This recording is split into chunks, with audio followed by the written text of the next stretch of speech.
प्रिय विद्यार्थियों, आज की वार्ता का विषय है मलिक मोहम्मद जयसी की काव्य कला अर्थात जयसी के काव्य का सौंदर्य चित्रण। हिंदी साहित्य के भक्ति काल में प्रेम की पीर के मूल तत्व को लेकर जिस प्रेम मार्ग की काव्य धारा का आरंभ हुआ था, मलिक मोहम्मद जयसी इस काव्य धारा के प्रमुख और प्रतिनिधि कवि माने जाते हैं। शास्त्र ज्ञान, लोक व्यवहार एवं सत्संग के कारण जयसी जातीय, धार्मिक एवं सांप्रदायिक संकीर्णता से पूर्णतः मुक्त थे और मानवीय आस्था के कारण सामाजिक समन्वय के पक्षधर थे। उन्होंने हिंदुओं और मुसलमानों को समान बतलाकर सब प्रकार की साधनाओं को महत्व दिया है। जयसी की काव्यगत जो विशेषताएं हैं, उनका विवेचन करने के लिए उनका पद्मावत आधारभूत प्रबंध काव्य माना जाता है। इसका कथानक ऐतिहासिक एवं कल्पना मिश्रित है। जयसी ने अपने काव्य में भाषा और भावों के समायोजन में, कथा संगठन में, विरह व्यथा से द्रवीभूत करने और मानवीय भावनाओं को उद्घाटन करने में अत्यधिक कौशल दिखलाया है। उनका काव्य भक्ति रस से प्लावित और विरह अश्रुधारा से सिक्त है। इस तरह जयसी की काव्य साधना अत्यंत उदात्त है। उनके काव्य की भावगत और कलागत विशेषताओं का विवेचन इस प्रकार से कर सकते हैं। सबसे पहले हम भावगत विशेषताओं की बात करते हैं। उनमें सबसे प्रमुख है नंबर 1, प्रेम तत्व का निरूपण। जयसी सूफी साधना से संबंधित होने के कारण अपने काव्य में लौकिक प्रेम के साथ अलौकिक प्रेम का चित्रण करते हैं। उनके काव्य ग्रंथ पद्मावत में लौकिक दृष्टि से राजा रतन सेन और पद्मावती के प्रेम चित्रण के माध्यम से उन्होंने स्पष्ट किया है कि लौकिक प्रेम पथ अत्यंत कठिन, कष्टदायी एवं विघ्नों से परिपूर्ण है, तथापि उस पर परम आस्था से चलने वाला सफलता अवश्य पाता है। सूफी मत के अनुसार जयसी ने प्रेम को साधना का केंद्र माना है और उसकी प्रशस्ति में बहुत कुछ लिखा है। एक जगह पर वह लिखते हैं, भले ही प्रेम है कठिन सुहेला, दुई जग तरा प्रेम जही खेला। अर्थात उनका कहने का अभिप्राय यही है कि प्रेम करना भले ही कठिन हो, लेकिन जिसने भी प्रेम को किया है वह इस लोक और परलोक दोनों लोकों से तर गया है, अर्थात उसका उद्धार हो गया है। भाव पक्ष में जयसी की जो दूसरी विशेषता है वो है गुरु महिमा। जयसी ने अपनी धार्मिक मान्यताओं के अनुसार काव्य रचना की। उसमें लौकिक एवं अलौकिक प्रेम केंद्र बिंदु हैं। शिष्य गुरु की कृपा से उस परम ज्योति का साक्षात्कार करता है।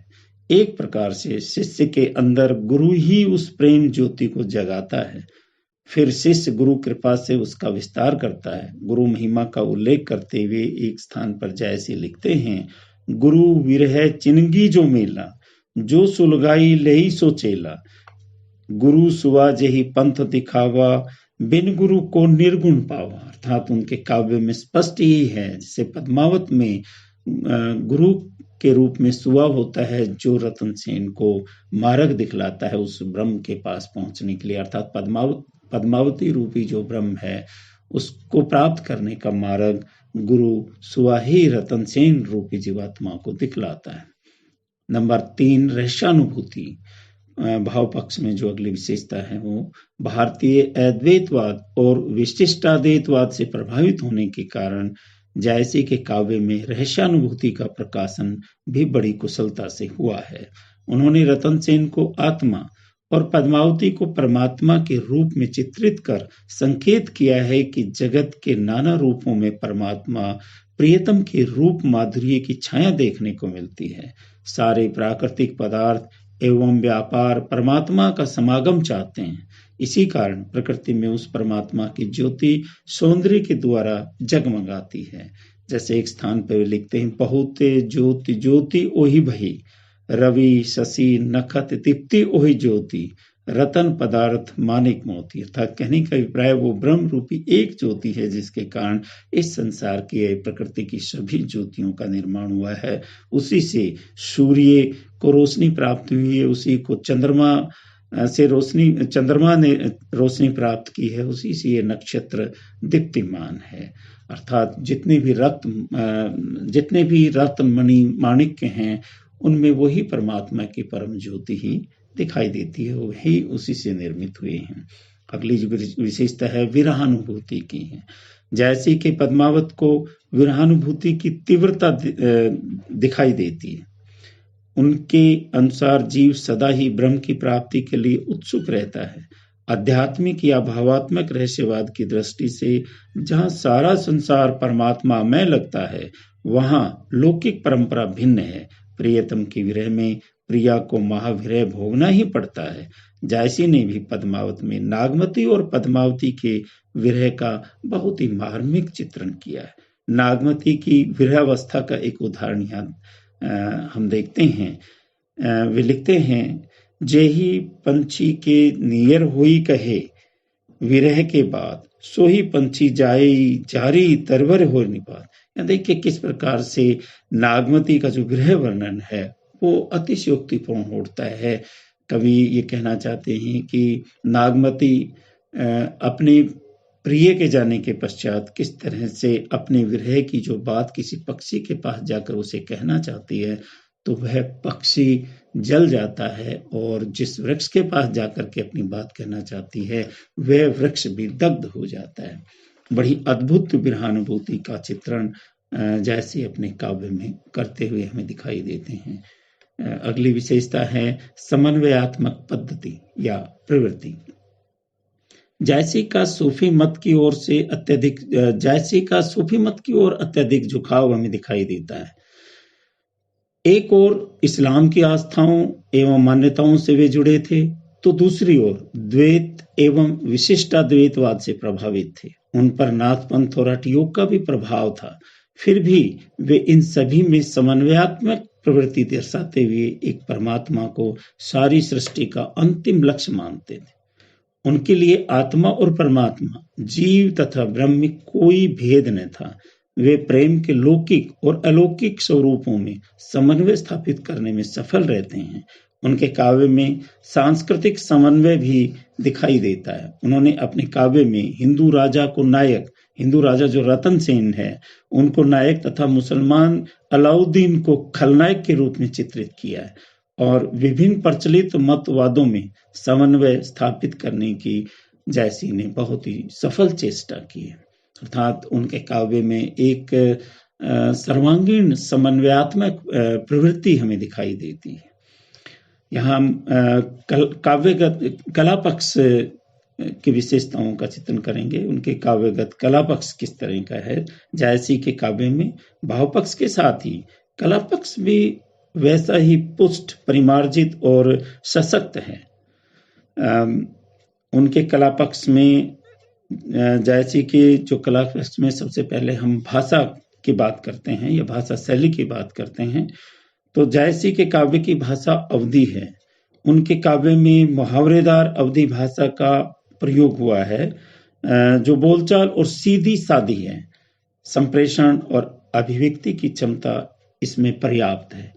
जायसी ने मनस्वी शैली की दृष्टि से जायसी का जो पद्मावत है वो एक बहुत ही महान सुंदर ग्रंथ है। इसमें शैली के मुख्यतः 3 रूप हमें दिखाई देते हैं: कथोपकथन शैली, वर्णनात्मक शैली और उपदेशात्मक शैली। पद्मावत में वर्णनों की प्रचुरता है। अनेक स्थानों पर ऊहात्मकता शैली भी हमें देखने को मिलती है। वस्तुतः भाषा शैली की दृष्टि से जायसी का जो काव्य है अत्यंत सुंदर एवं आकर्षक दिखाई देता है। कला पक्ष में जो दूसरी विशेषता है वो है अलंकार योजना की। जायसी के काव्य में सादृश्य मूलक अलंकारों का सुंदर प्रयोग हुआ है। उपमा, उत्प्रेक्षा, रूपक, समासोक्ति तथा दीपक अलंकार का प्रयोग अधिक हुआ है। पद्मावत का पूरा कथानक रूपक और समासोक्ति पर आधारित है। कुछ उदाहरण यहाँ हमें देखने को मिलते हैं। उनमें उत्प्रेक्षा अलंकार देखिए: कंचन चेख कसोटी कसी, जनु घन माही दामिनी परगसी। और रूपक में जोबन जल दिन दिन जस घटा, भंवर छपान हंस प्रगटा।